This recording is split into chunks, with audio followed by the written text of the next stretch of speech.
vidéo, on va aborder les thèmes de pourcentage et d'évolution.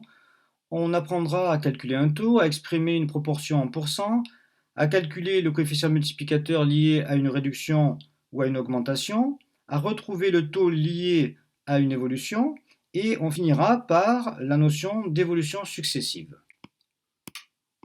On va apprendre dans un premier temps à appliquer un taux. Alors, pour calculer t% d'une quantité, on la multiplie par t sur 100. Application, un jardinier souhaite désherber 20% d'une parcelle de 500 m², calculer la surface à désherber. Alors, comment s'y prendre? Alors, on fait 500 fois 20 sur 100. Donc ensuite, on fait 500 fois 20 sur 100. Donc on barre les zéros. 50 fois 2, pardon, ça fait 100 m². Donc la surface à désherber est de 100 m². Exactement. Comment exprimer maintenant une proportion en pourcents? Dans une classe de 30 élèves, il y a 12 filles. Comment calculer la proportion de filles exprimée en pourcentage? Déjà, la proportion de filles par rapport aux élèves, il y a 12 trentièmes de filles. Exactement.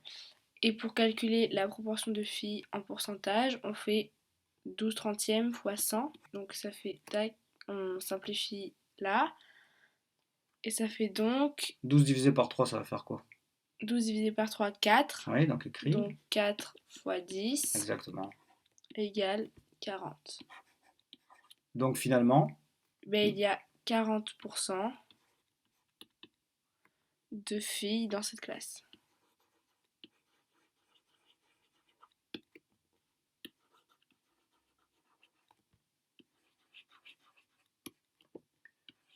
donc vous voyez ici ce qu'on a fait. Au départ, on a écrit qu'il y avait 12 filles sur 30 élèves. 12 sur 30. Et si on veut exprimer maintenant cette proportion en pourcentage, on n'a qu'à la multiplier par 100.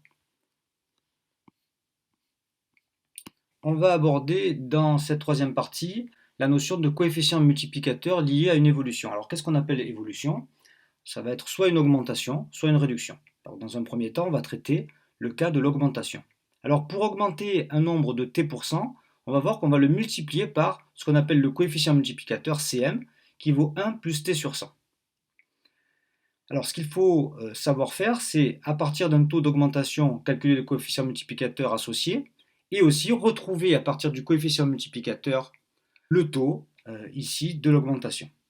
Si le taux d'augmentation est de 3%, quel est le coefficient multiplicateur? 1 plus 3 sur 100. 3 sur 100, c'est 0,03. Donc le coefficient multiplicateur, c'est 1,03.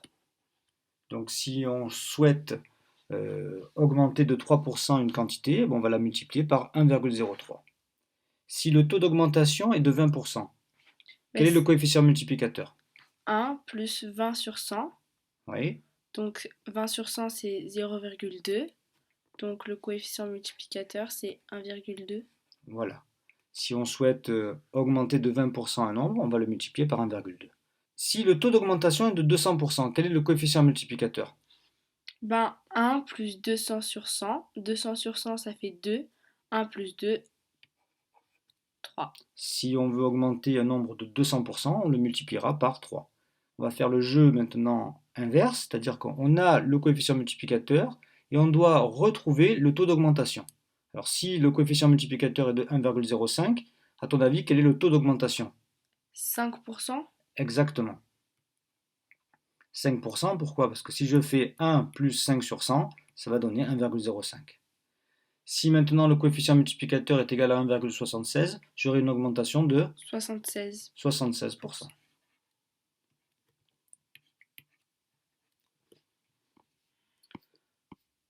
Alors on va faire maintenant le même travail avec la réduction.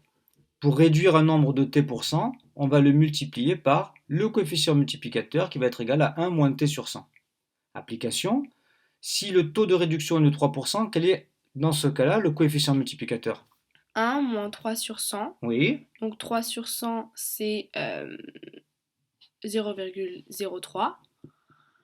Et 1 moins 0,03, 0,97. 0,97. Donc là, vous voyez, ici, on obtient un nombre qui est plus petit que 1. Je vous rappelle que quand on multiplie un nombre par un nombre plus petit que 1, on va le réduire. En revanche, si on le multiplie par un nombre plus grand que 1, on va l'augmenter. Si le taux de réduction est de 20%, quel est le coefficient multiplicateur associé? 0,80. 0,80. Alors là, l'opération, Ben, 1 1, moins 20 sur 100. ce qui donne 0,80, c'est-à-dire 0,8. 13% de réduction, ça donne un coefficient multiplicateur de 0,87. 0,87, exactement. Effectivement, si je fais 1 moins 13 sur 100, 1 moins 13 centièmes, ça fait 1 moins 0,013, c'est-à-dire 0,87.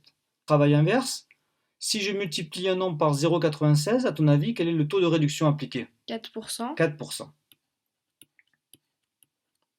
Effectivement, 1 moins 4 sur 100, ça fait 0,96.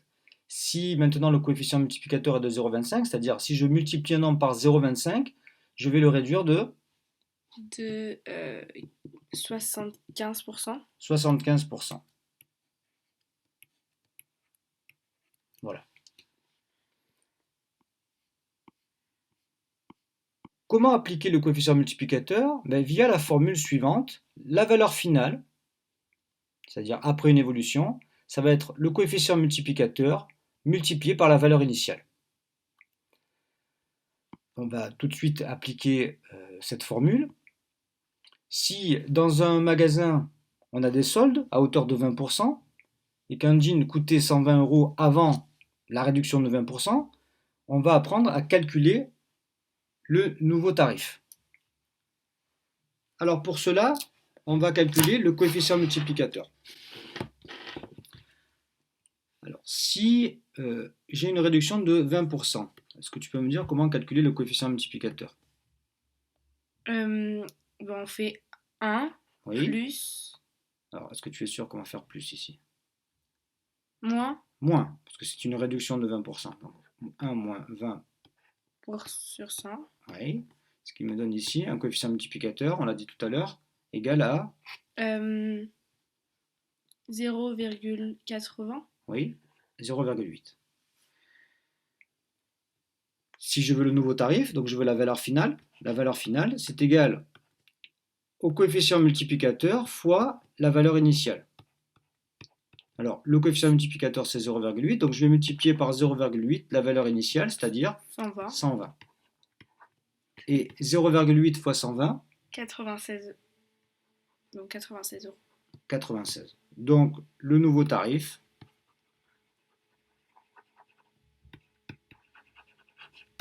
est 96 €.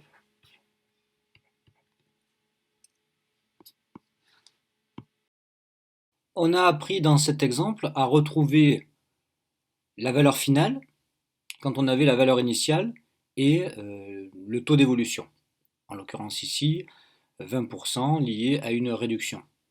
On va apprendre dans un deuxième temps à retrouver la valeur initiale lorsqu'on connaît la valeur finale et le taux ici d'augmentation. Une action boursière a une valeur de 220,50 € le 1er janvier 2021. Sachant qu'elle a augmenté de 5% cette année, on vous demande de calculer la valeur initiale le 1er janvier 2020. Comme dans l'exemple précédent, on va calculer le coefficient multiplicateur, mais attention, non pas à une réduction de 5%, parce qu'on aurait tendance à croire que comme on a augmenté de 5%, pour revenir à la valeur initiale, on doit faire une réduction de 5%. Mais non. On a une valeur initiale, on a une valeur finale. Si je veux passer de la valeur initiale à la valeur finale, je multiplie par le coefficient multiplicateur lié à l'augmentation de 5%. Vous voyez, là, j'ai une augmentation de 5%.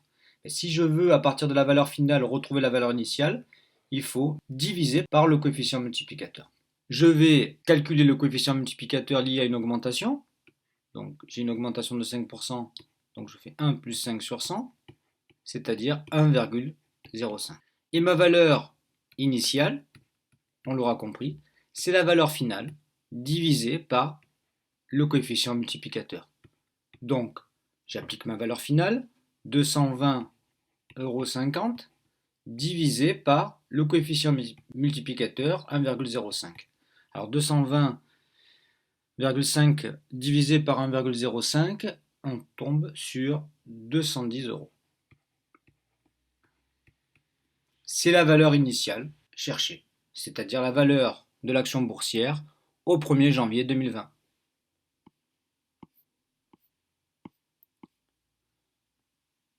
Désormais, on va apprendre à calculer le taux lié à une évolution, c'est-à-dire dans le cas où on aurait la valeur finale, la valeur initiale, et on cherche d'une part l'évolution, c'est-à-dire l'augmentation, la réduction, et précisément le taux d'évolution. Alors comment calculer le taux d'une évolution exprimé en pourcentage en appliquant la formule suivante. Le taux, c'est égal au quotient valeur finale moins valeur initiale sur valeur initiale fois 100, si je veux que le taux soit exprimé en pourcentage. On aura deux possibilités. Si on trouve une valeur positive, l'évolution sera une augmentation. Sinon, ce sera une réduction. Application, on a un jean qui coûte 120 € avant les soldes, il coûte désormais 98,40 €. Quel est le taux de réduction appliqué pendant la période des soldes? Je vais appliquer directement la formule. Donc valeur finale moins valeur initiale sur valeur initiale fois 100. La valeur finale, c'est 98,40 €, c'est bien la valeur après les soldes, moins la valeur initiale, c'est-à-dire la valeur du DIN avant les soldes, divisé par la valeur du DIN avant les soldes. Valeur finale moins valeur initiale sur valeur initiale, fois 100 pour avoir un taux exprimé en pourcent. On va trouver moins 18, ce qui correspond à une réduction. Donc je vais avoir ici une réduction de 18% pendant ces soldes.